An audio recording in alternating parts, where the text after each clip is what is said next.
नमस्कार, स्वस्थ राष्ट्र की कल्पना पर आधारित कार्यक्रम स्वस्थ किसान में स्वागत है आप सभी का। मैं हूं अदिति शर्मा।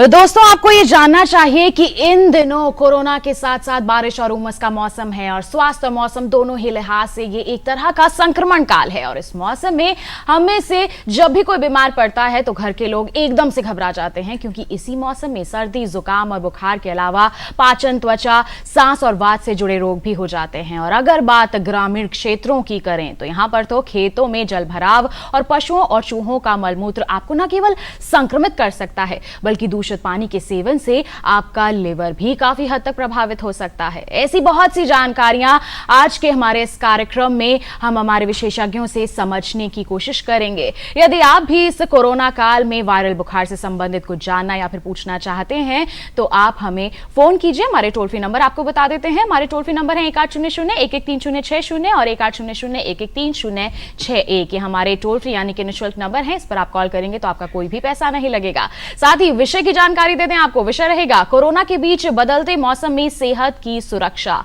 लक्षण और बचाव, एक जागरूकता। जी हाँ, बहुत ही महत्वपूर्ण विषय है कि इस समय आप किस तरह से अपनी सेहत का ध्यान रख सकते हैं। कोई सवाल है तो बेझिझक पूछिए, आपकी समस्याओं का समाधान आप तक पहुंचाएंगे। स्टूडियो में मौजूद हमारे देश के दो बड़े विशेषज्ञ, आइए परिचय करवा देते हैं। Doctor A.K. वार्ष्णेय मौजूद है हमारे साथ। आप डॉक्टर राम मनोहर लोहिया अस्पताल में मेडिसिन विभाग में प्रोफेसर हैं। आप खासतौर पर हमें बताएंगे कि बारिश और उमस कौन कौन से खतरे लेकर आती है हमारे स्वास्थ्य के लिए। साथ ही साथ दूसरे विशेषज्ञ मौजूद हैं, डॉक्टर B.K. त्रिपाठी। आप सफदरजंग अस्पताल में मेडिसिन विभाग में कंसल्टेंट प्रोफेसर हैं, जिनसे आज हम समझने की कोशिश करेंगे कि वायरल के साथ सांस और वात से जुड़े रोग ना हो, इसके लिए हम क्या एहतियात बरतें। आप दोनों का बहुत बहुत स्वागत करना चाहूंगी मैं कार्यक्रम स्वस्थ किसान में। तो बिल्कुल दोस्तों, आज के हमारे इस कार्यक्रम में हम किस विषय पर चर्चा करने वाले हैं, हमने आपको जानकारी दे दी है। हमारी बातचीत के हम सिलसिले की शुरुआत करें उससे पहले आइए दिखा देते हैं आपको हमारी एक खास रिपोर्ट।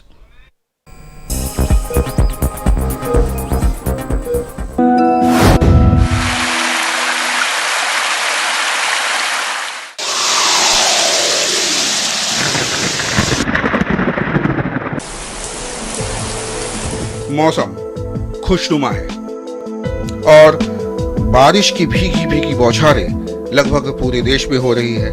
बता दें कि मॉनसून के सुहाने मौसम में मस्ती तो आती है, लेकिन वातावरण में नमी के बढ़ने से संक्रमण का खतरा भी 10 गुना तक बढ़ जाता है।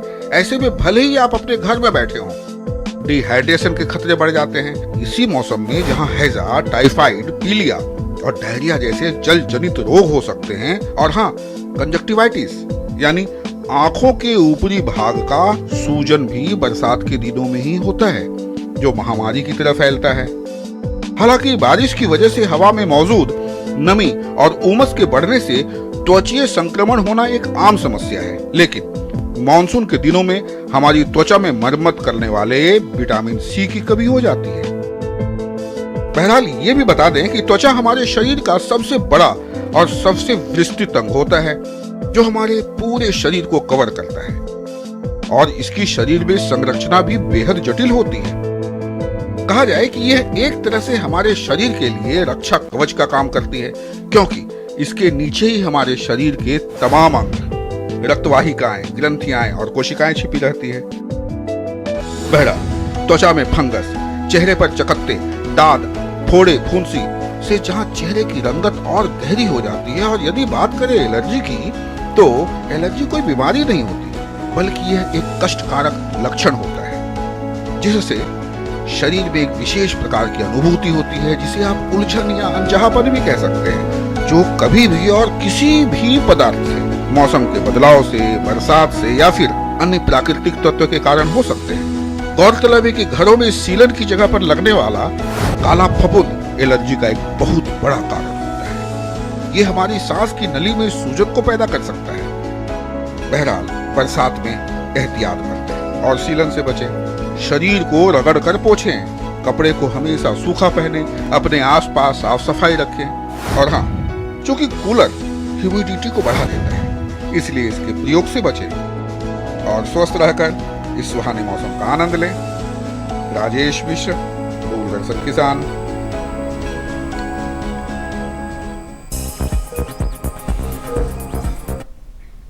तो तो ये थी जागरूकता से लबरेज हमारी एक ज्ञानवर्धक रिपोर्ट। आइए इसी के साथ हमारी बातचीत के सिलसिले की हम यहाँ पर शुरुआत कर लेते हैं। डॉक्टर वार्ष्णेय का यहाँ पर रुख करते हैं। सबसे पहले डॉक्टर वार्ष्णेय, बरसात का मौसम है, अच्छा मौसम माना जाता है क्योंकि हमें कड़ाके की गर्मी से यहाँ पर राहत मिलती है, लेकिन यही मौसम है जो कई तरह के वायरल इन्फेक्शंस भी लेकर आता है। तो इस बारे में आप क्या कहेंगे, कौन कौन से वायरल इन्फेक्शंस होते हैं इस समय में? बिल्कुल, देखिए आपने ठीक कहा कि जब बहुत तेज गर्मी पड़ रही होती है तो हर एक को इसी बात का इंतजार होता है कि जल्दी से बारिश आए जी, जिससे कि कुछ मौसम में आनंद आए और गर्मी से राहत मिले। परंतु बारिश के आने से ह्यूमिडिटी बढ़ जाती है, बहुत जी, वायरल इन्फेक्शन जैसे आपने कहा वायरस एक्टिवेट हो जाते हैं। तो जिन लोगों को सांस वगैरह की बीमारी होती है, अस्थमा वगैरह है, COPD वगैरह, उन लोगों के लिए मौसम मुश्किल हो जाता है। इसके अलावा जैसी वायरस बैक्टीरिया जो फंगस इन्फेक्शन है स्किन के, चूँकि ह्यूमिडिटी है तो वो भी एक्टिवेट हो जाते हैं और ज़्यादातर इस समय फंगस इन्फेक्शन बढ़ जाते हैं। इसके अलावा अगर पानी हमारा दूषित हो जाता है, चूँकि बारिश है और अभी भी हमारे यहाँ जो गांव, खासतौर से हम ग्रामीण की बात करें, ग्रामीण इलाके की, तो बहुत सी जगह वैसे अब तो शौचालय बन गए सब जगह, परंतु अभी भी ओपन में शौच जाने की प्रथा पूरी तरीके से बंद नहीं हुई है। और जो पीने का पानी है अगर वो दूषित हो जाता है तो फिर जो दूषित पानी से होने वाली है बीमारियां हैं, टाइफाइड है, कोलरा है, वायरल हेपेटाइटिस है, ये सब खतरा रहता है। इसके अलावा जब बारिश में चाहे शहरों की बात हो, शहरों में हम लोग कूलर इस्तेमाल करते हैं, उसका पानी रुक जाता है, तो ये मच्छर के पैदा होने के लिए बहुत अच्छा था। और अभी देखिए डेंगू के केसेज अभी भी आने शुरू हो चुके हैं ऑलरेडी, तो ये डेंगू का खतरा बढ़ जाता है, उससे चिकनगुनिया बढ़ जाता है, तो ये मच्छर होने वाली बीमारियां, तो इस तरीके से बहुत सी बीमारियां हैं जी। तो कोई फंगल इन्फेक्शन हो सकते हैं, मच्छरों से भी कई तरह की बीमारियां हो जाती हैं। और ऐसे में हम खासतौर पर देखते हैं जैसे मौसम में बदलाव आता है डॉक्टर त्रिपाठी, तो यहाँ पर बुखार, गले में दर्द और जुकाम की समस्या काफी बढ़ जाती है। इसको लेकर आप क्या कहेंगे? जैसा कि अभी डॉक्टर वार्ष्णेय ने बताया कि बरसात के दिनों में ये सारे इन्फेक्शन बढ़ जाते हैं। उसका एक मेन रीज़न यही है कि इसमें टेम्परेचर कम होता है, ह्यूमिडिटी ज़्यादा होती है वातावरण में, इसलिए जो बैक्टीरिया, वायरस, फंगस वगैरह है उनकी ग्रोथ के लिए एप्रोप्रिएट इन्वायरमेंट मिलता है, इसलिए वो काफ़ी वायरुलेंस में काफ़ी अच्छी ग्रोथ में होते हैं और इसीलिए वो काफ़ी अच्छी मात्रा में हम लोगों की बॉडी को अटैक करते हैं। तो बरसात के दिनों में हर तरह का संक्रमण या इन्फेक्शन बढ़ जाएगा और वो संक्रमण किस बॉडी के हिस्से में अटैक कर रहा है उसी हिसाब से आपकी बीमारियां होती हैं। जैसे कि अभी आपने देखा अगर आंख में होगा तो वो कंजंक्टिवाइटिस, जो कंजंक्टिवा जो बाहरी झिल्ली होती है सफ़ेद आई बॉल के ऊपर, उसमें जब इन्फेक्शन होता है ज़्यादातर ये वायरस होता है, उसका हो जाएगा। इसी तरह से जब ये वायरस इन्फेक्शन गले में आएगा तो हमारा गला खराब हो जाएगा। जब गले से और नीचे श्वास नलिका में या लंग्स में जाएगा तो हम लोगों को निमोनिया कॉज करेगा। ये एक तरह का वायरस हुआ। वायरस हर बॉडी के पार्ट को अटैक कर सकता है। इसी तरह से दूसरा संक्रमण बैक्टीरिया हुआ, वो भी हर बॉडी के काफ़ी हद तक किसी भी पार्ट को अटैक करके उसमें बीमारी पैदा कर सकता है। फंगस, जैसा कि अभी आपने देखा शुरू में कि वो जो काली फंगस जो है सीलन के ऊपर होती है, उससे न केवल वो बॉडी में अटैक करेगी बल्कि वो एलर्जी का भी कारण बन सकती है और वो बीमारी पैदा कर सकती है। तो ये सब बीमारियां हैं जो आपको खासतौर से संक्रमित करेंगी बरसात के दिनों में, जिसका की वजह मैंने आपको अभी बताई जी। तो चाहे वो वायरल इन्फेक्शन हो, बैक्टीरियल इन्फेक्शन हो या फंगल इन्फेक्शन हो, हमारे शरीर के किसी भी अंग को वो प्रभावित कर सकती है। जैसे आप दोनों ये कह रहे हैं लगातार कि यहाँ पर इस मौसम की हम बात करें तो बुखार होना आम सी बात होती है, हो जाता है इस मौसम में अगर हम थोड़ी सी लापरवाही या फिर कहें कि नजरअंदाजी यहाँ पर कर देते हैं। लेकिन डॉक्टर वार्ष्णेय, कोरोना भी चल रहा है इस समय, लोगों की मानसिकता की हम बात कहें कि हल्का सा भी कुछ सिम्टम नजर आता है, चाहे बुखार हो या हल्की सी छींक भी आ जाए, वो घबरा जाते हैं कहीं कोरोना तो नहीं हो गया। तो ऐसे में आपकी सलाह क्या रहेगी लोगों को कि वो किस तरह से समझें इसे? नहीं, देखिए ये बिल्कुल आपकी ठीक है कि जो वायरल फीवर है उसमें भी काफ़ी देर तक जैसे तेज बुखार आ गया 102 103, सिर दर्द हो सकता है, मांसपेशियों में दर्द हो सकता है, जुकाम खांसी हो सकती है। और कोरोना भी एक तरीके का वायरस ही जी। सही माने में वो भी रेस्पिरेटरी वायरस है। जो हमारे सर्दी जुकाम कॉमन होते हैं वो ह्यूमन कोरोना वायरस भी उसका एक कारण होता है, और भी वायरस होते हैं।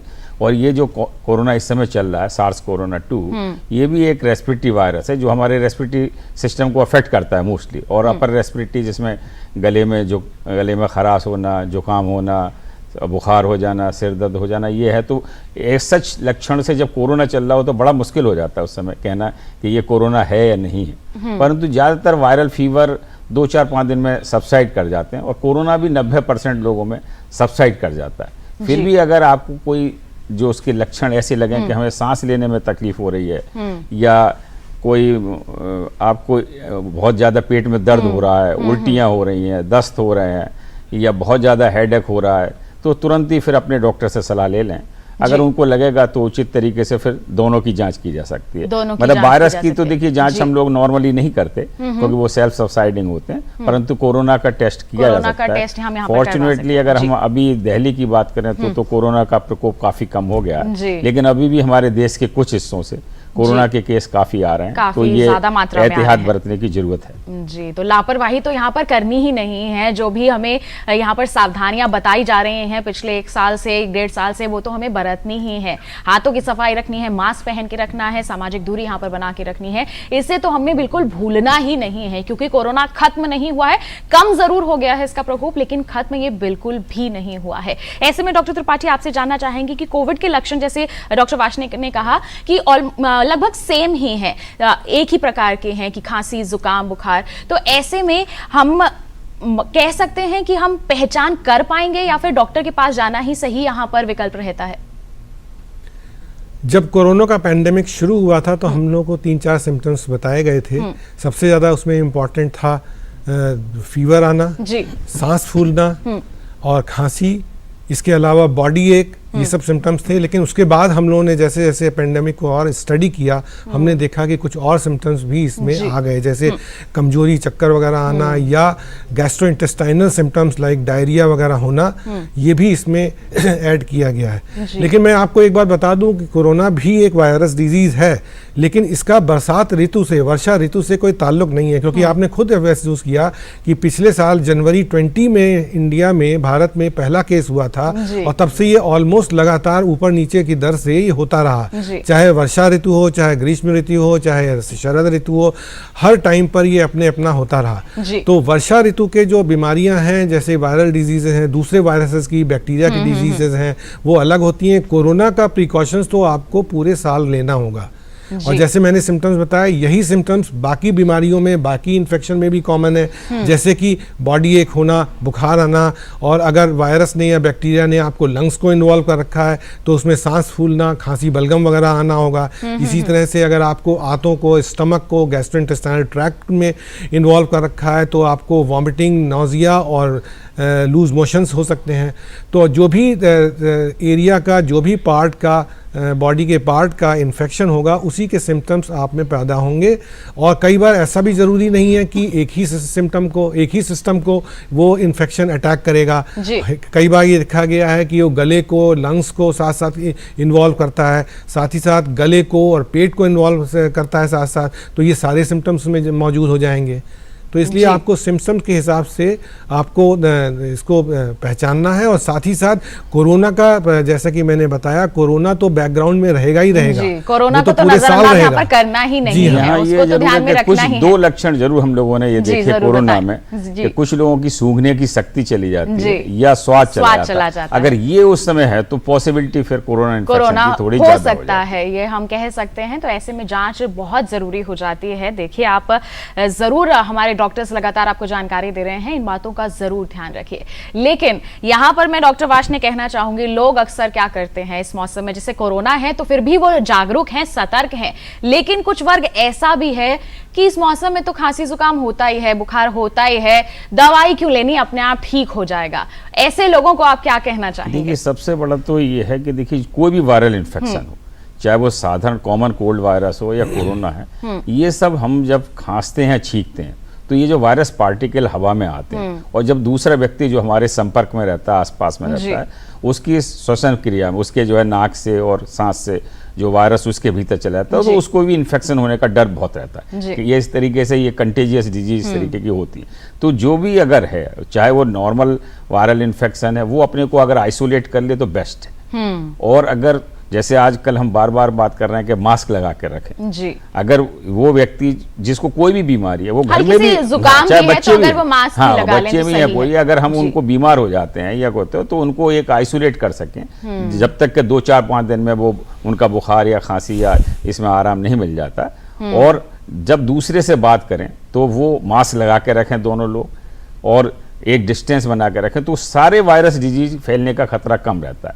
जहाँ तक देखिए हम लोग बार बार कह रहे हैं कि चाहे सभी वायरल डिजीज, कोई कोरोना हो या और भी वायरस है, इनका कोई स्पेसिफिक इलाज नहीं है, कोई एंटीवायरल मेडिसिन नहीं होती है। बुखार होता है तो हम पैरासीटामोल इस्तेमाल कर सकते हैं। इसके अलावा कुछ लोग विटामिन सी वगैरह की गोली बताते हैं, परंतु उनका भी कोई खास रोल होता नहीं, और ज़्यादातर ये सेल्फ सब्साइडिंग होती है।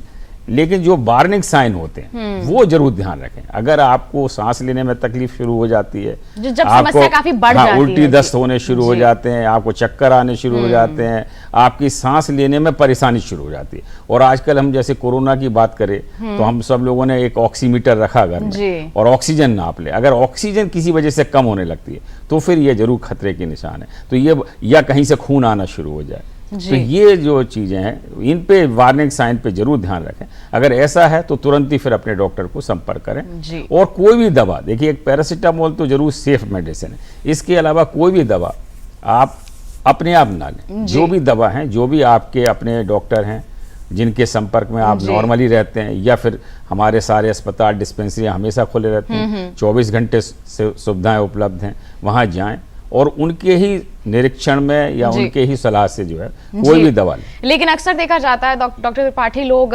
पहले भी यही करते थे लेकिन अब कोरोना के डर से और ज्यादा कर रहे हैं। डॉक्टर या किसी हॉस्पिटल डिस्पेंसरी का रुख नहीं कर रहे हैं, वो जाते हैं नजदीकी केमिस्ट के पास, उसके बोलते हैं कि ये समस्या हो रही है, दवा दे दो मुझे, और वो दवाई लेकर आ जाते हैं। ये कितना खतरनाक साबित हो सकता है उनके स्वास्थ्य के लिए?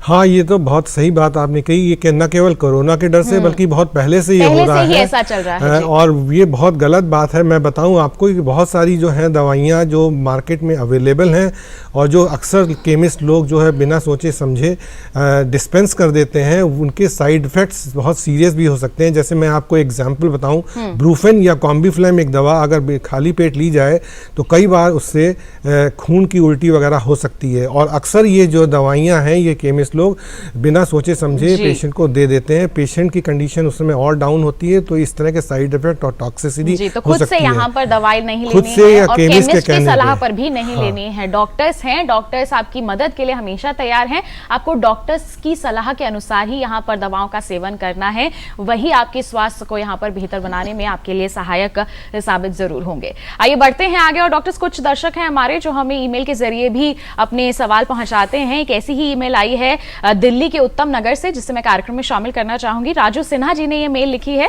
ये लिखते हैं कि मुझे बुखार है, जुकाम, नजला, गले में खराश, खांसी है, कौन सी दवा ले सकते हैं? जाहिर तौर पर ये डॉक्टर का तो उन्होंने अभी तक रुख नहीं किया होगा जिस तरीके से इन्होंने मेल में लिखा है, तो इस पर क्या सलाह देना चाहेंगे आप राजू सिन्हा जी को? मैं जैसे बार बार मैंने कहा कि चूंकि बुखार है तो एक पैरासीटामोल की गोली तो ले सकते हैं, बाकी थोड़ा स्टीम वगैरह इनहेलेशन ले सकते हैं, थोड़े से डिकॉक्शन टाइप के जो हम बनाते हैं वो ले सकते हैं। लेकिन बेटर है कि अपने नज़दीकी जो डॉक्टर हैं, क्योंकि देखिए वो एक देख लेंगे, जांच कर लेंगे, और अगर उनको लगेगा तो कई बार जुकाम वगैरह में हम लोग एंटीहिस्टामिन दवाइयाँ हैं वो भी देते हैं, जिससे थोड़ा सा जुकाम वगैरह में या एलर्जी की वजह से जुकाम होता है तो उसमें फ़ायदा होता है। लेकिन ये सारी दवाइयाँ हम ओपीडी के बेसिस पे या टेली कंसल्टेशन पे नहीं एडवाइज करेंगे। एक बार जांच करने के बाद डॉक्टर के पास जाएं और वो जब जांच कर लेंगे तो फिर उचित जो दवा होगी वो देंगे। जी बिल्कुल। तो राजू जी, देखिए हमारे विशेषज्ञ ने आपको जानकारी दी है कि आप ऐसे ही कोई भी दवा ना लें, आप एक बारी जांच करवा लें, डॉक्टर का रुख कर लें। जैसे वो आपकी जांच कर लेंगे उन्हें पता चल जाएगा कि इन सब समस्याओं के अलावा कोई और समस्या तो नहीं है, उसके अनुसार ही आपको यहाँ पर उचित इलाज भी मिल जाएगा। कई बार देखिए हमने ये भी देखा कि लोग अपने पुराने एक्सपीरियंस से अननेसेसरी एंटीबायोटिक लेना शुरू कर देते हैं, जबकि मोस्टली ये वायरल डिजीज होती है, और फिर वो एंटीबायोटिक का कोर्स भी आधे में छोड़ देते हैं। तो उससे एक बैक्टीरियल रेसिस्टेंस डेवलप होना शुरू हो जाता है, और एंटीबायोटिक वो प्रभावी नहीं होती बल्कि नुकसान भी करना शुरू कर देते हैं। और कई बार पेशेंट जो है, जैसे किसी डॉक्टर ने अगर एंटीबायोटिक का कोर्स लिखा 5 दिन का, 2 दिन में वो ठीक हो गए, 2-3 दिन की दवा पड़ी रहती है, फिर कभी कोई बीमारी हुई तो वो 2 दिन की दवा अपने आप ही खाना शुरू कर देते हैं। तो ये जो तरीका है वो बहुत ही गलत है और ये बिल्कुल नहीं करना चाहिए, क्योंकि मोस्टली हमने देखा कि ये वायरल डिसऑर्डर होते हैं और लगभग 90% से ज्यादा एंटीबायोटिक का मिसयूज होता है। जी, तो ये ऐसे नहीं में करना जरूरी है कि अगर 5 दिन का कोर्स दिया है तो 5 दिन पूरे करने हैं। कोरोना में क्वारंटाइन टाइम भी 14 दिन का है, 14 से 17 दिन के बीच माना जाता है, तो वो आप पूरा करते हैं ना। ऐसे ही आपको एंटीबायोटिक का कोर्स भी पूरा करना है, तभी तो आपको पूरी तरह से यहाँ पर फायदा मिल पाएगा। डॉक्टर्स लगातार यही जानकारी दे रहे हैं कि इस मौसम में किस तरह से आप अपने स्वास्थ्य को बेहतर बना सकते हैं, किस तरह से अपनी खुद की सुरक्षा कर सकते हैं। ये जानकारी आप तक आगे भी पहुंचाएंगे, लेकिन अभी रुक रहे हैं एक छोटे से ब्रेक के लिए। आप कहीं मत जाइए, देखते रहिए हमारा लाइव फोन इन कार्यक्रम स्वस्थ किसान और बने रहिए दूरदर्शन किसान पर।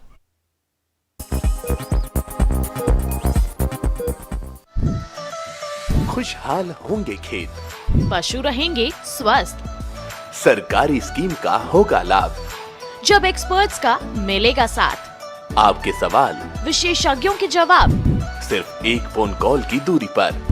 देखिए किसानों का अपना प्रोग्राम हेलो किसान, सोमवार से शुक्रवार शाम 6 बजे से सिर्फ दूरदर्शन किसान पर।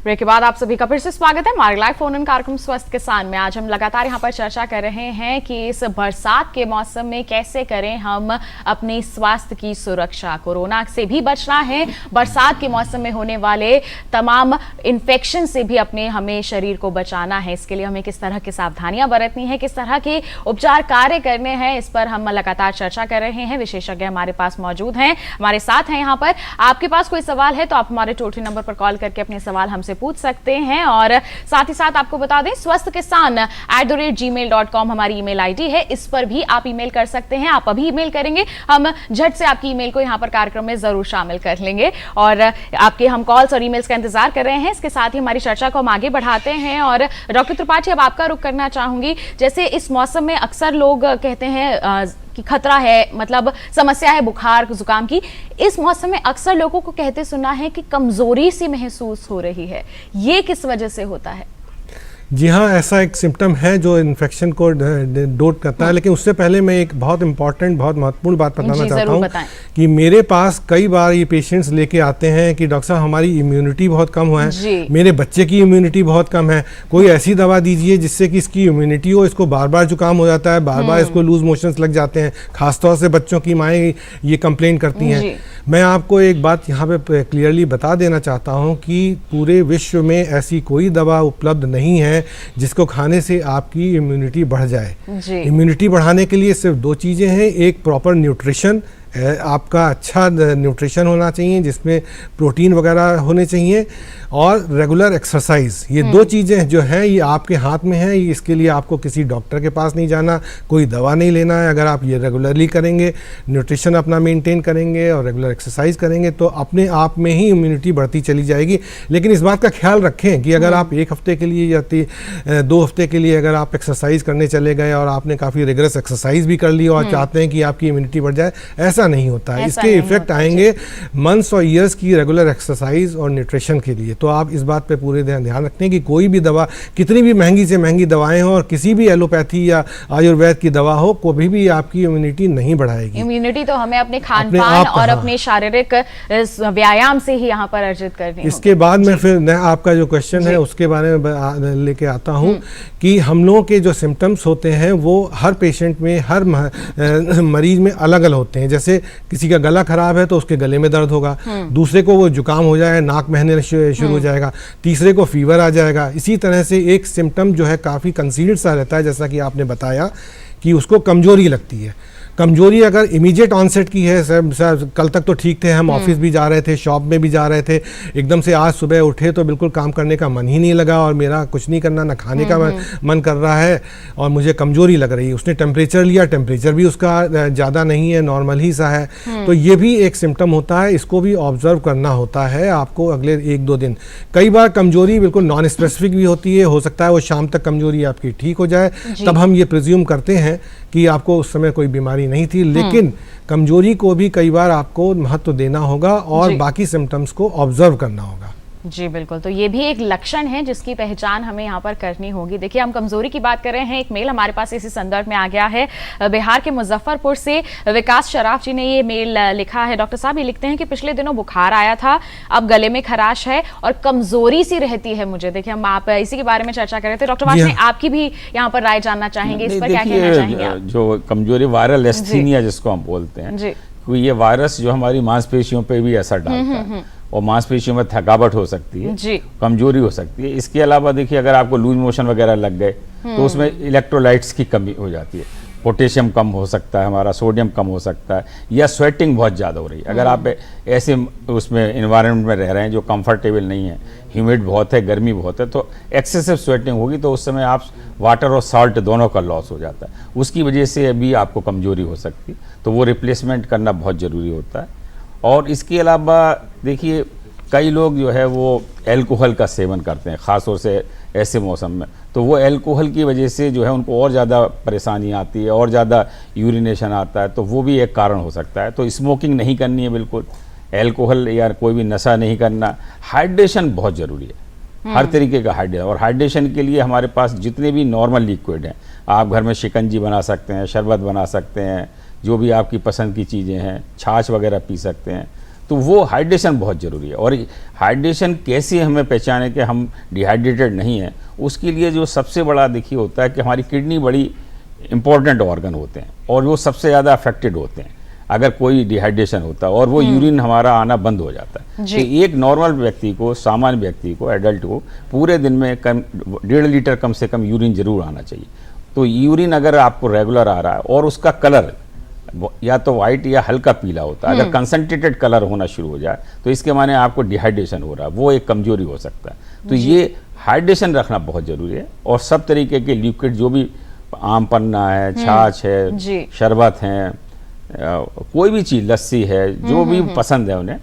हाँ, कैफीन वाले जो चीज़ें हैं वो बहुत ज़्यादा, वो पी सकते हैं, कॉफ़ी और चाय भी पी सकते हैं, पर बहुत ज़्यादा कैफीनेटेड जो चीज़ें हैं या कार्बोनेटेड बहुत ज़्यादा ड्रिंक्स आते हैं मार्केट में, जिनमें वो अवॉइड करें। जी, तो आपको क्या करना है विकास जी, यहाँ पर हमारे विशेषज्ञ ने बता दिया है। और देखिए, एक और मेल यहाँ पर लगातार मेरे पास आ चुकी है और ये भेजी है मध्य प्रदेश के रीवा से राजेश जी ने। और डॉक्टर त्रिपाठी ये लिखते हैं कि आप लोग कमजोरी के बारे में बता रहे हैं, क्या मार्केट में मिल रहे कमजोरी भगाने वाले टॉनिक हम ले सकते हैं? क्या कहेंगे इस पर आप? बहुत अच्छा सवाल है कि मार्केट में बहुत सारे टॉनिक मिलते हैं। बहुत अच्छा सवाल है और बहुत सारे हमारे श्रोता इसको जानने की कोशिश करेंगे। मेरे पहले उत्तर में भी ये काफ़ी कुछ इसको मैंने टच किया था, डॉक्टर वाशने ने भी इसको बताया। मैं आपको फिर से बता रहा हूँ कि विश्व में कोई भी दवा ऐसी नहीं है किसी भी पैथी में जो खाने से आपकी कमजोरी दूर हो जाएगी। कमजोरी के लिए जब आप डॉक्टर के पास जाते हैं तो डॉक्टर अक्सर जो है बाकी सिम्टम्स और बाकी चीज़ें देख के, बाकी इन्वेस्टिगेशंस करा के आपकी कमजोरी का वजह जानने की कोशिश करता है। लेकिन एक बात बता दें कि ऐसी कोई नहीं है, चाहे वो बी कॉम्प्लेक्स हो, विटामिन सी हो, विटामिन ई हो, या कोई भी और चीज़ें हो जिससे कि आपकी कमजोरी दूर हो जाएगी।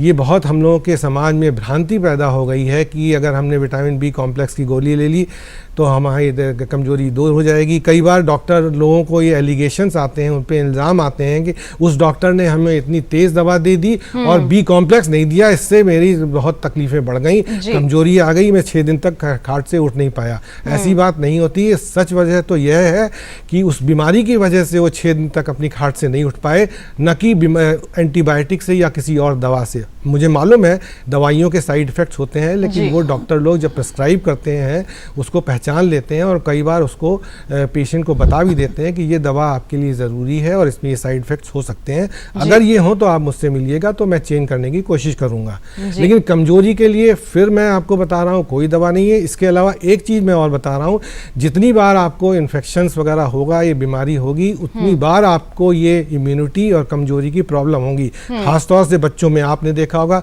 कुछ बच्चे जो कमज़ोर होते हैं उनको साल में 8-8, 10-10 बार डायरिया हो जाता है, जुकाम हो जाता है। कई बच्चों को पूरे जाड़े भर नाक बहती ही रहती है। तो इस बात का बिल्कुल उस बात पे ध्यान रखें कि ये जो नाक बह रही है ये सिर्फ बाहर ही नहीं दिख रही है, ये इन्फेक्शन जो है उनकी बॉडी में उनको कमज़ोर कर रहा है, उनकी इम्यूनिटी को कम कर रहा है। तो इन जी। चीज़ों को बचाव के लिए बहुत ज़रूरी है कि आप इस पे ध्यान रखें। जी, तो यहाँ पर सतर्क रहें, अच्छा भोजन खाएं, साथ ही साथ व्यायाम पर ध्यान दें। कमजोरी के लिए कोई भी टॉनिक नहीं है, उससे कि कोई फायदा नहीं होने वाला है। बाजार में बहुत सारे टॉनिक हैं, लेकिन उसका अगर आप सेवन करते भी हैं तो भी आपको कोई यहाँ पर ताकत नहीं मिलने वाली है। तो हमारे विशेषज्ञ लगातार कह रहे हैं कि आप भ्रम में मत जाइए, बल्कि वास्तविकता देखिए। अपने शरीर के लिए आपको खुद यहाँ पर कार्य करना है, खुद यहाँ पर मेहनत करनी है, और साथ ही साथ डॉक्टरों की सलाह के अनुसार आप दवाएं लेते रहें अगर कोई भी समस्या हो रही है। अक्सर हम देखते हैं कि डॉक्टर ने अगर 4 दवाई लिखी है तो उसमें से 3 ले लेते हैं, बल्कि चौथी जो है वो बहुत ज्यादा महत्वपूर्ण होती है। उन्हें लगता है इतनी सारी दवाइयां नहीं खाएंगे, इतनी सारी खाएंगे तो खाना कब खाएंगे। अक्सर डॉक्टर वार्ष्णेय ये भी कहते हैं लोग कि डॉक्टर ने तो इतनी सारी दवाइयां लिख दी, हम नहीं खाएंगे। तो पूरा एंटीबायोटिक का कोर्स ना करने के क्या साइड इफेक्ट्स होते हैं? नहीं, देखिए मैम, पहले भी मैंने कहा कि ज़्यादातर डॉक्टर जो बहुत ज़रूरी दवाइयाँ जी। होते हैं, जैसे अगर आपको इस समय वायरल फीवर होगा तो मोस्टली डॉक्टर एक तो आपको पैरासीटामोल लिख जी, देते हैं जी। बुखार वगैरह के लिए, एंटीहिस्टामिनिक की गोली लिख जी। देते हैं।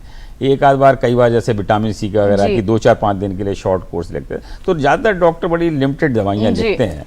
हाँ, अगर कई बार डाउट होता है, जैसे खास तौर से जैसे जुकाम में अगर पीलापन आने लगे, कलर अगर जुकाम का चेंज हो जाए, व्हाइट से जो है येलो हो जाए या ग्रीनिश हो जाए, तो ये सजेस्ट करता है कि इन्फेक्शन हो गया। तो उस समय हम एंटीबायोटिक का एक कोर्स ज्यादा भी दे देते दवाएं हैं। बढ़ानी लेकिन पड़ती जो हैं, जी। डॉक्टर ने प्रेस्क्राइब किया है वो एंटीबायोटिक का कोर्स फिर पूरा तरीके से करें।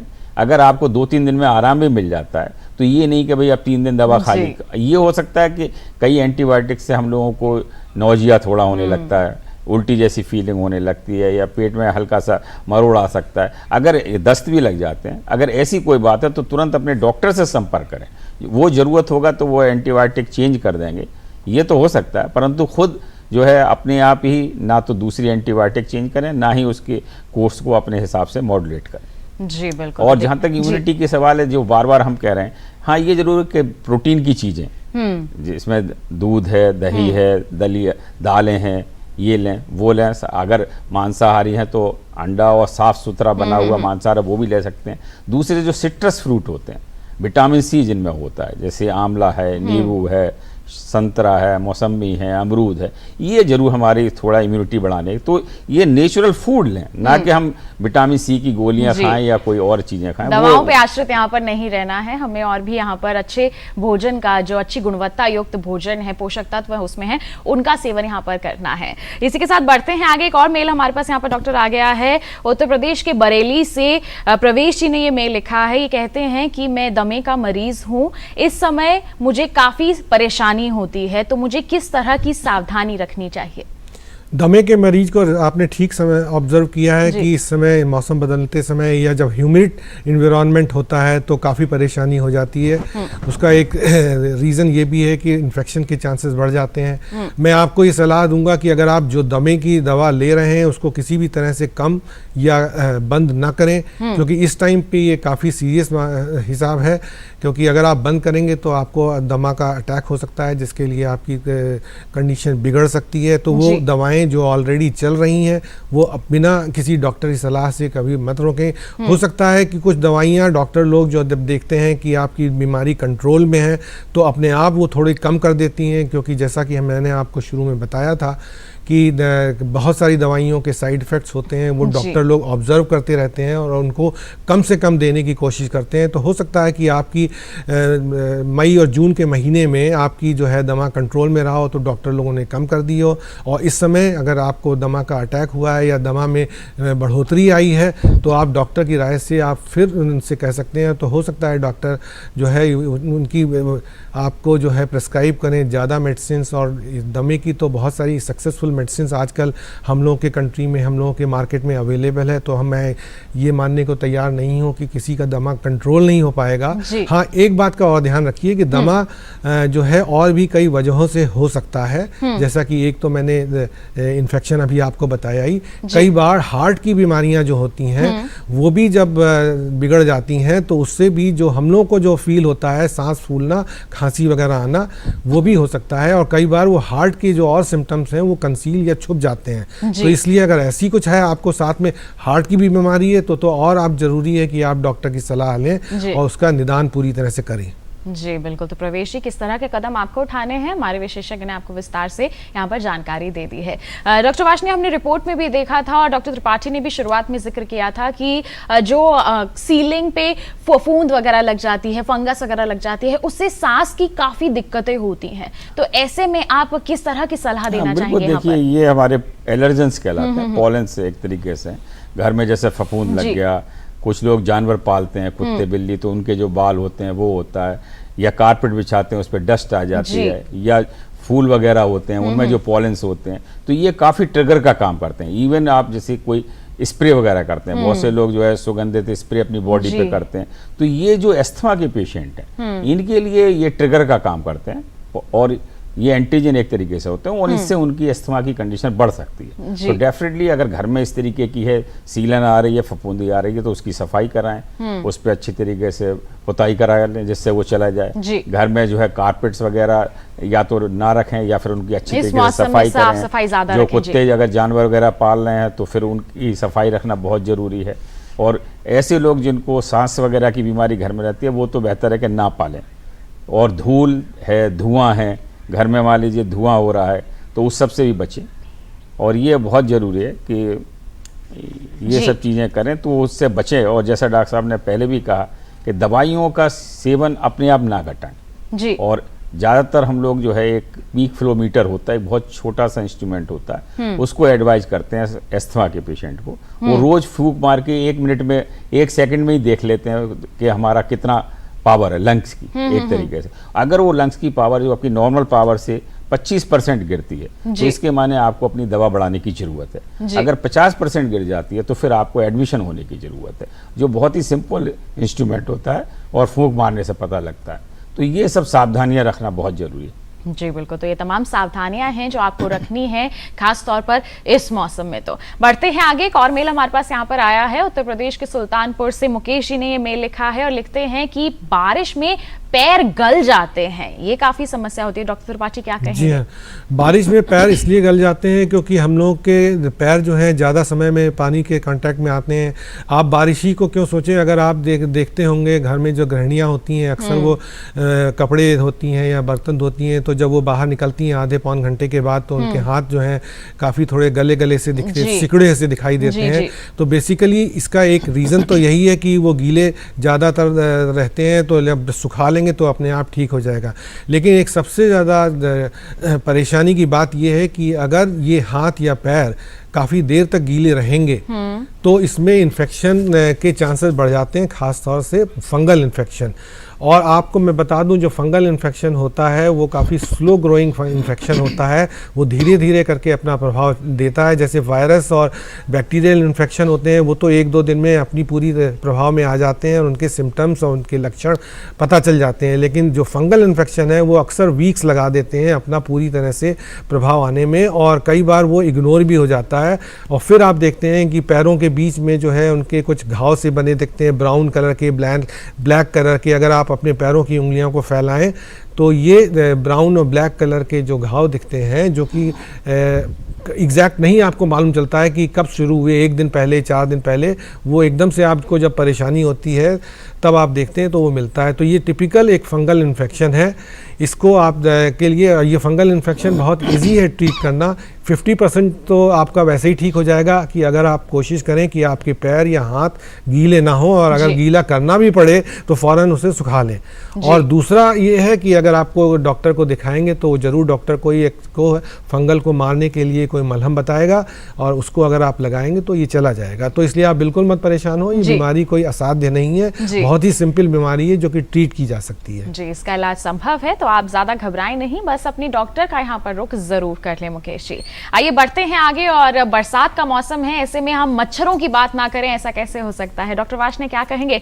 मच्छरों की जो मच्छरों से होने वाली जो बीमारियां हैं, मलेरिया है, डेंगू है, चिकनगुनिया है, काफी बढ़ जाती हैं, इस पर आप क्या कहना चाहेंगे? देखिए बिल्कुल ठीक है, इसमें 2 तरीके की बात है। एक तो जो हमारा मलेरिया है तो ये एनाफ्लेज मच्छर से होता है, और ये मच्छर तो गंदे पानी में ज्यादातर होते हैं जी। तो ये तो सारे साल ही चलता रहता है जी। और रुका हुआ जहाँ पे भी पानी है, गंदगी है हमारे यहाँ। लेकिन जो डेंगू का या चिकनगुनिया का मच्छर है, वो एडिस एडिस मच्छर, ये बड़ा सफाई पसंद मच्छर है। इसको तो साफ पानी चाहिए, साफ रुका हुआ पानी। जी। और बरसात में होता क्या है, जैसे गर्मियों में हम लोग कूलर चला रहे होते हैं तो वो कूलर में पानी भरा रहता है और ये एग्स वहां पे पड़े रहते हैं। इनके एग्स को जो है डेवलप, ये एक साल तक उसके एग पड़े रह सकते हैं। और जब उनको फेवरेबल मौसम मिलता है, जब ह्यूमिडिटी मिलती है और टेम्परेचर उस रेंज में होता है 15 से लेकर 35 डिग्री, तो ये उनके लिए फेवरेबल कंडीशन होता है। और ये एडिज मच्छर आ जाते हैं और ये मच्छर दिन में काटता है, खासतौर से सुबह के वक्त जब सूर्योदय होता है या शाम के वक्त। जी। और तो ये बहुत खतरनाक है। और डेंगू जैसे हम बार बार सुनते हैं, हर साल आता है और ये सीरियस बीमारी भी हो सकती है डेंगू। तो जैसे आपने शुरू में कहा भी था कि इसके केसेस अभी से आने लग गए हैं, आने लग शुरुआत गए हो हैं। गई तो है। दूसरे बरसात का पानी, जैसे कई बार हमारे घरों के आसपास कुछ गड्ढे हैं टूटे हुए, कई बार हम गमले डाल देते हैं, टायर वगैरह पड़े रहते हैं, लोग उन पे ध्यान नहीं रखते, उनमें ये पानी जमा हो जाता है और उन्हीं में ये मच्छर पनपते हैं। तो एक तो ये होता है कि ऐसे मौसम में अगर कूलर इस्तेमाल नहीं करें तो उनका पानी निकाल दें। जहाँ कहीं भी बाहर पानी है अगर, तो वो अगर टूटे हुए गमले वगैरह हैं उनको हटा दें।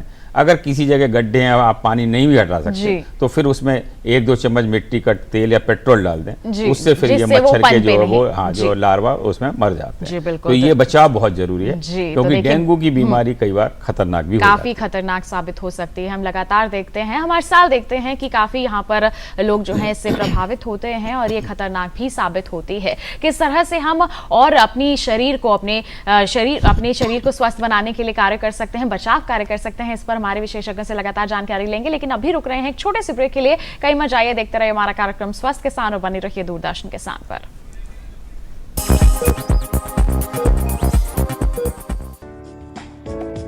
ये कामयाबी है अन्नदाता की, ये कहानी है खेत और खलिहानों की। कैसे करें अपने पशुओं की देखभाल, जानिए गांव-गांव के किसानों का हाल। देखिए गांव किसान, सोमवार से शुक्रवार दोपहर 12 बजे सिर्फ डीडी किसान पर। ब्रेक के बाद आप सभी का फिर से स्वागत है हमारे कार्यक्रम स्वस्थ किसान में। आज हम चर्चा कर रहे हैं कि इस बरसात के मौसम में कैसे हम अपने स्वास्थ्य की सुरक्षा करें, अपने आप को स्वस्थ बनाए रखें। लगातार हम चर्चा कर रहे हैं। आपके पास कोई सवाल है तो आप फोन कर सकते हैं या फिर ईमेल आईडी आपको बता देते हैं swasthkisan@gmail.com। इस पर आप हमें ईमेल भी कर सकते हैं। आप बस ईमेल कीजिए, जैसे ही हमारे पास आपकी ईमेल पहुंचेगी हम आपके सवाल को कार्यक्रम में शामिल करेंगे और आपके सवालों के जवाब आप तक जरूर पहुंचाएंगे। ब्रेक पर जाने से पहले यहाँ हम बात कर रहे थे डेंगू के बारे में। डॉक्टर त्रिपाठी, आपकी क्या राय रहेगी यहाँ पर? जैसे डॉक्टर वार्ष्णेय ने कहा कि यहाँ पर खतरनाक साबित हो सकती है ये बीमारी, तो इसके लिए आप क्या कहना चाहेंगे हमारे दर्शकों को? हाँ, डॉक्टर वार्ष्णेय ने सब चीजें बता दी, मलेरिया, डेंगू और चिकनगुनिया, इनके मच्छर भी अलग अलग है। हाँ, लक्षण पे मैं आऊँ और उसके ट्रीटमेंट के बारे में आपको बताऊँ। इसके लक्षण वही है, फीवर होता है, हाई फीवर हो जाता है, सडन ऑनसेट होता है, एकदम से मालूम चला कि अच्छा भला आदमी था कल तक और एकदम से आज बुखार आ गया। और कई बार जो है उसके साथ बॉडी एक वगैरह होता है और भी कॉन्स्टिट्यूशनल सिम्टम्स होते हैं। डेंगू में अब शुरुआत में तो नहीं, लेकिन 4-5 दिन बाद कई बार आपको देखेंगे कि स्किन के नीचे रेड कलर के चकत्ते से भी दिखाई पड़ेंगे जो उसके होंगे। इसी तरह से चिकनगुनिया के पेशेंट्स में जो है जॉइंट में पेन शुरू हो जाता है। कहने को तो ये अलग अलग वायरस डिजीज़ हैं, डेंगू और चिकनगुनिया। जो मलेरिया है वो प्रोटोजोअल डिजीज़ है, उसका सबसे ज़्यादा हम लोगों के लिए ख़तरनाक साबित होता है। आपने खुद भी सुना होगा कि पिछले कई डिकेड से हम लोग कोशिश कर रहे हैं कि मलेरिया को हम लोग कंट्रोल कर पाएँ। काफ़ी हद तक सक्सेसफुल भी हुए हैं, नई नई दवाइयाँ भी हम लोगों के पास आई हैं, लेकिन फिर भी हम लोगों के प्रिकॉशंस जब पूरी तरह से नहीं होती हैं तो ये मलेरिया का जो इन्फेक्शन है ये फैलता है मॉस्किटो के, मच्छर के काटने से। एक आदमी को जो कि ऑलरेडी इन्फेक्टेड है, जब मच्छर उसको काट के दूसरे नॉर्मल हेल्दी आदमी को काटता है तो इस तरह से ये इन्फेक्शन होता है। इसी तरह से डेंगू का इन्फेक्शन या चिकनगुनिया का भी इन्फेक्शन होता है, लेकिन इसके मच्छर अलग अलग होते हैं। तो जी। इनकी दवाइयाँ भी अलग अलग होती हैं और इनके सिम्टम्स जो है फीवर और बॉडी एक को छोड़ के अलग अलग सिम्टम्स भी होते हैं, जो डॉक्टर लोग अक्सर अपने क्लिनिक में जब पहली बार पेशेंट आता है उसको देख के फिर पहचान कर उसके इन्वेस्टिगेशंस कराते हैं। मलेरिया के इन्वेस्टिगेशंस जो होती हैं, जांचें अलग होती हैं, डेंगू के अलग होती हैं, चिकनगुनिया की होती हैं। लेकिन आपको मैं बताऊं कि इन सारी इन्फेक्शंस को जो इन्वेस्टिगेशंस हैं हम लोगों के पास उपलब्ध हैं और ऐसा कोई इन्फेक्शन है नहीं जो कि छुपा रह सकता है। जैसे ही हम लोगों के पास सिम्टम्स वाला मरीज आता है हम लोग इन्वेस्टिगेशंस कराते हैं और जैसे ही डायग्नोसिस या निदान हो जाता है उसकी दवाइयाँ जो हमारे पास उपलब्ध है फौरन देते हैं और मरीज ठीक हो जाता है। प्रॉब्लम तब होती है जब खासतौर से मलेरिया में जब पेशेंट जो है अपनी बीमारी को और अपने सिम्टम्स को जो है इग्नोर करता है। कई बार ऐसा देखा गया है, पिछले वो हिस्ट्री लेके आते हैं कि ये बच्चे को जो है पिछले 2 हफ्ते से बुखार आ रहा था, बीच बीच में ठीक हो जाता था, हम लोग कई बार उसको बुखार की दवा दे देते थे क्रोसिन टाइप की, उससे ठीक हो जाता था,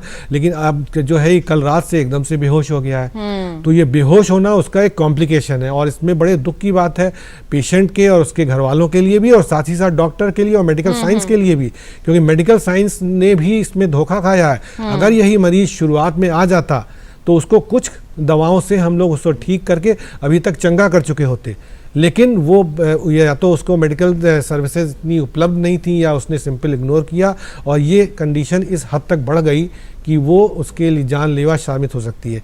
लेकिन फिर भी मैं आपको बताऊं इस कंडीशन में भी अगर उसका पूरी तरह से उपचार किया जा सके, उसे ट्रीटमेंट दिया जा सके तो उसको बचाया जा सकता है। तो इसलिए आप इससे घबराने की बात नहीं है। मलेरिया, डेंगू और चिकनगुनिया ये बीमारियां जरूर सीरियस हैं, लेकिन सब चीज़ों के इन्वेस्टिगेशंस और दवाइयाँ मौजूद हैं हम लोगों के पास। सब चीज़ों के यहाँ पर इलाज मौजूद है, बस लोगों को सही समय पर डॉक्टर का यहाँ पर रुख करना है, क्योंकि थोड़ी सी भी देरी, थोड़ी सी भी लापरवाही हमारे जीवन के लिए काफी खतरनाक साबित हो सकती है। तो ऐसे में किसी भी लक्षण को आप नजरअंदाज बिल्कुल भी ना करें। आइए बढ़ते हैं आगे। एक मेल आ गई है यहाँ पर, राजस्थान से दयाल सिंह जी ने मेल की है। ये डॉक्टर ये कहते हैं कि मेरा 15 साल का बेटा है जिसे कल से काफी बुखार है और अब उसे कपकपी भी हो रही है, तो क्या ये मलेरिया डेंगू हो सकता है? क्या कहेंगे डॉक्टर वार्ष्णेय? बिल्कुल, देखिए अगर बहुत ज्यादा कपकपी आ रही है तो मलेरिया होने की संभावना सबसे ज्यादा होती है जी। परंतु कोई भी वायरल बुखार में कपकपी आ जाती है। हाँ, ये मलेरिया में अनयूजुअल कपकपी आती है। कई बार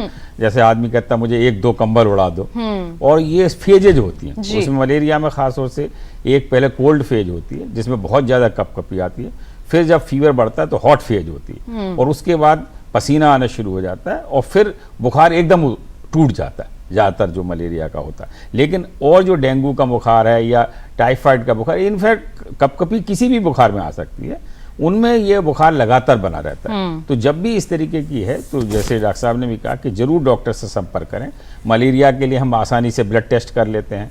डेंगू का भी अगर हमें डर लगता है, खासतौर से अगर डेंगू में 1-2 लक्षण ऐसे होते हैं जो थोड़ा सा बताते हैं हमें, अगर आंखों के जो हमारे गोले होते हैं इनमें दर्द होता है जिससे हम रेट्रो ऑर्बिटल पेन बोलते हैं, या कमर में बहुत ज़्यादा दर्द होता है, क्योंकि ब्रेक्स को जो है हड्डी तोड़ बुखार भी कई बार लोकल लैंग्वेज में बोला जाता है कि ऐसा जैसे किसी ने हमारी बहुत पिटाई कर दी। तो ये अनयूजुअल जो है कुछ लक्षण वो डेंगू को सजेस्ट करते हैं। जब बहुत ज़्यादा जॉइंट पेन हो तो फिर वो चिकनगुनिया की तरफ जाता है। तो ये कुछ लक्षण होते हैं, लेकिन फिर भी बहुत से लक्षण मिलते जुलते से होते हैं और डॉक्टर लोग जरूरत के जो टेस्ट कर लेते हैं। हाँ, ये जरूर मैं कहूँगा कि जैसे अगर डेंगू का डर लग रहा है तो कभी भी जो है पैरासिटामोल के अलावा और दवाएं ना लें, क्योंकि इस बीमारी में प्लेटलेट्स कई बार हमारे अफेक्टेड होते हैं, बहुत ज्यादा कम हो एस्पिरिन जाते की गोलियां हैं। लोग खा लेते हैं, या जैसे डॉक्टर साहब ने पहले कोई भी अपने आप से दवाओं का सेवन यहाँ पर तो ये हमारे कर लेते हैं। प्लेटलेट पर असर डाल सकते हैं और नुकसान कर सकते हैं। जी, तो दयाल सिंह जी देखिए, आपको जैसे आपने कहा कि कपकपी हो रही है आपके बेटे को, तो ऐसे में आप प्लीज डॉक्टर का यहाँ पर रुक कर लीजिए, जांच हो जाएगी, उसके बाद आपके जो बेटा है उसको अच्छे से इलाज भी मिल जाएगा। लेकिन आप देरी यहाँ पर बिल्कुल भी ना करें। एक और मेल आया है रामलाल जी का कानपुर से। ये लिखते हैं कि पिछले साल इसी समय इसी मौसम में मुझे टाइफाइड हुआ था और मैंने सुना है कि टाइफाइड दोबारा भी हो सकता है, तो क्या ये खतरनाक होगा मेरे लिए? क्या कहेंगे? जी हाँ, आपने बिल्कुल सही सवाल पूछा। मैं आपकी भ्रम दूर कर दूं कि टाइफाइड जो होता है वो एक बार अगर क्योर हो जाता है, उसका एंटीबायोटिक जो हम लोगों के पास अवेलेबल है उससे उसका प्रॉपर ट्रीटमेंट चल जाता है तो चांसेस कम होते हैं। मैं आपको बताऊं, अगर हिंदी की टाइफाइड देखें तो इसको मियादी बुखार कहा जाता था। मियादी बुखार का मतलब, मियाद का मतलब है एक डेफिनेट पीरियड। तो ये आपने देखा होगा, मियाद जो होती थी इसकी 4 हफ्ते की होती थी। एक दिन से शुरू हुआ और धीरे धीरे होते होते 4 हफ्ते में बॉडी की इम्यूनिटी इतनी डेवलप हो जाती थी कि वो अपने आप जो है इन्फेक्शन ख़त्म हो जाता था और बैक्टीरिया मर जाते थे। लेकिन साथ ही साथ इस बात का जरूर ध्यान रहे कि अगर बॉडी की इम्यूनिटी इतनी ज़्यादा नहीं होगी तो उसमें कॉम्प्लिकेशन करके ये फैटल भी हो सकता था, ये आदमी की जान भी ले सकता था। तो अगर पिछले हफ्ते जो आपको, पिछले साल जो आपके जो टाइफाइड हुआ था, मुझे लगता है कि आपका इलाज पूरा ठीक तरह से चल गया था, जिसकी वजह से आप ठीक हो गए थे और उसके बाद ऑलमोस्ट 1 साल ठीक रहे। इस बार अगर आपको बुखार हुआ है या अगर खून की जांच में फिर से टाइफाइड आया है तो मैं आपको ये कहूँगा कि ये वो वाला इन्फेक्शन नहीं है, आपको दोबारा इन्फेक्शन हुआ है जो कि हम लोगों को कंटामिनेटेड फूड या वाटर से जाता है। हम लोगों के पानी में जो संक्रमण होता है, इन्फेक्शन होता है, उससे जाता है। तो ये आप बिल्कुल इस बात का भ्रम न रखें कि वही बीमारी आपकी टाइफाइड 1 साल पुरानी चल रही है आपकी बॉडी में। उसका तो इलाज हो चुका है, सक्सेसफुली हो चुका है, इसीलिए आप इस पीरियड में बिल्कुल ठीक रहे। इस बार अगर हुआ है तो फिर से इन्वेस्टिगेशंस कराएं और फिर से अगर टाइफाइड निकला है तो फिर से उसका ट्रीटमेंट लें और मुझे पूरी उम्मीद है कि आप इस बार भी ठीक हो जाएंगे। जी बिल्कुल। यहाँ मैं इनको एक जरूर कहना चाहूँगा कि आजकल देखिए टाइफाइड की हमारे पास वैक्सीन भी उपलब्ध हैं। तो अगर एक बार टाइफाइड है तो पानी का, क्योंकि ये पानी से होने वाली बीमारियां, तो वो तो ख्याल रखना ही है, साफ खाना हो, साफ पानी हो। इसके अलावा ओरल वैक्सीन और इंजेक्टेबल वैक्सीन दोनों ही टाइफाइड की आती हैं। अगर हम वो लगवाते हैं तो उससे हमें 60 से 70% तक इम्यूनिटी होने का फायदा मिलता है। 100% तो नहीं रोकते, तो वो उसका फायदा ले सकते हैं। जी बिल्कुल, फायदा यहाँ पर ले सकते हैं। बिल्कुल, अब कार्यक्रम जो है अंतिम पड़ाव पर आ गया है। इसमें डॉक्टर वार्ष्णेय आपसे हमारे जो सीनियर सिटीजन्स हैं उनके लिए आपकी क्या सलाह रहेगी, ये आप बता दें कि इस मौसम में वो किस तरह से सावधानी बरतें। देखिए, ज़्यादातर सीनियर सिटीजन चूंकि होते हैं, उनको कुछ ना कुछ बीमारियां लगी होती हैं। किसी को शुगर की बीमारी है, ब्लड प्रेशर की बीमारी है, हार्ट की बीमारी है, या फिर जोड़ों की या इस तरीके की बीमारी है, सांस की। तो एक तो ये होता है कि सीनियर सिटीजन अपना नियमित जो भी दवाइयाँ चल रही हैं वो जरूर लेते रहें और डॉक्टर से सलाह लेते रहें। दूसरे से सलाह जरूर यहाँ पर लेते दूसरे रहें। ये हम बार बार हर एक को कहते हैं कि कोई धूम्रपान ना करें, कोई अल्कोहल का सेवन ना करें और अच्छा भोजन करें जो कि मतलब बैलेंस डाइट है, और नियमित व्यायाम जरूर करें, जो भी वो कर सकते हैं।